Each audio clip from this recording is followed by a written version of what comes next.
What's up, 11th graders? Hope you guys are staying safe. Hope you guys are all doing well. And welcome to your 13th Algebra and Trigonometry class with, of course, me, your favorite teacher. Today, we're going to look at example number 3 on page 448. After this, you're going to do the second checkpoint on page 448. Here are two. We already did the first one. We're going to do the second one. Ladies and gentlemen, sometime next week, you are probably going to have a test on section 6.2 and section 6.3 of your books, which is what we've been discussing. I will make my decision later on as if that's going to be an online exam or if that's going to be a test that I'm going to upload to College One. So I will let you know ASAP. With that in mind, ladies and gentlemen, let's get started then with example number 3. So today's topic is trigonometric functions of quadrant angles. Now, we did say that this referred to trigonometric functions of any angles. Quadrant angles are similar, or types of angles. And if you look at the coordinate plane, this is quadrant 1. This is quadrant 2.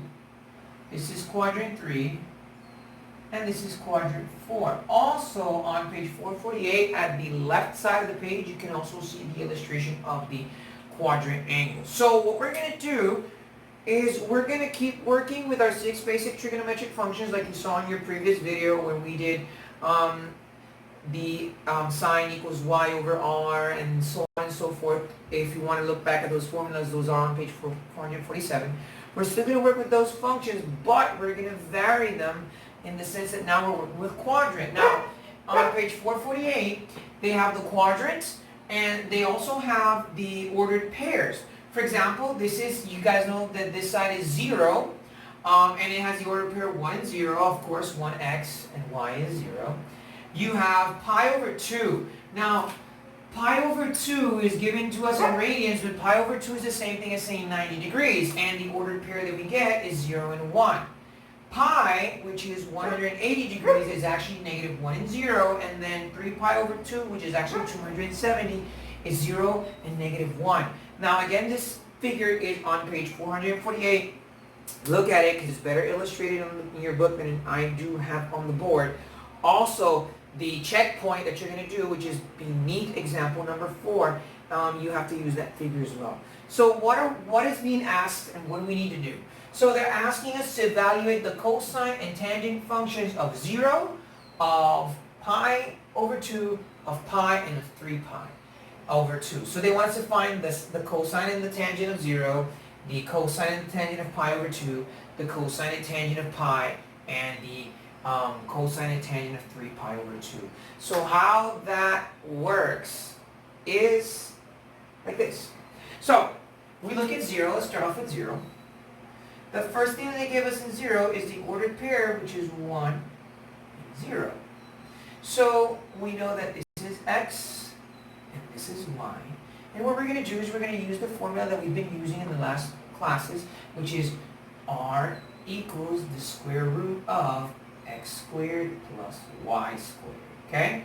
So r is going to be, in this case, x squared is 1 squared. 0 is y squared. And of course, that's going to be the square root of 1 plus 0, which is 1. And the square root of 1 is 1.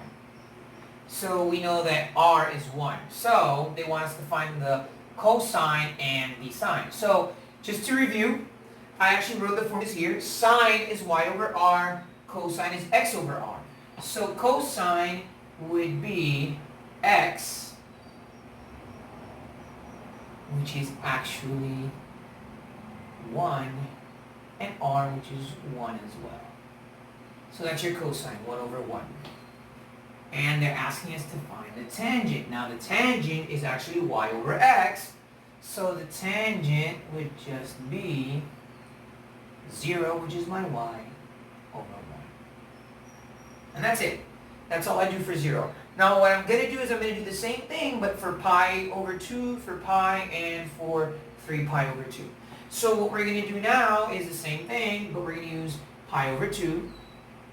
And in pi over 2, we have the ordered pair 0 and the 1. And they want us to find the r.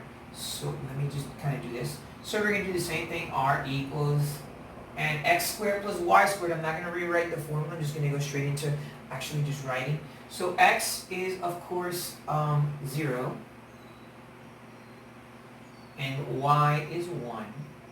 And we're going to get the same answer because 0 squared is 0. 0 plus 1 is 1. And the square root of 1 is 1. So we have that r equals 1. Now the cosine is x over r. So that would be 0 over 1.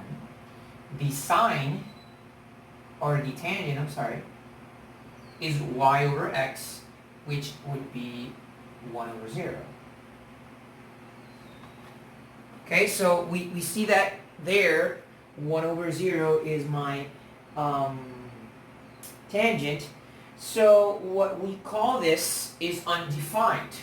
So in this case, the tangent is undefined. And undefined is any fraction whose denominator is 0. Okay? So that's all it is, ladies and gentlemen. Alright, so whenever you have a fraction whose denominator is 0, we simply say it's undefined. So for pi over 2, the tangent is actually undefined. Now we're going to do the same thing with pi, and it's very repetitive. We're going to use the formula r equals the square root of. Now in pi, we have negative 1 as my x, and 0 as my y.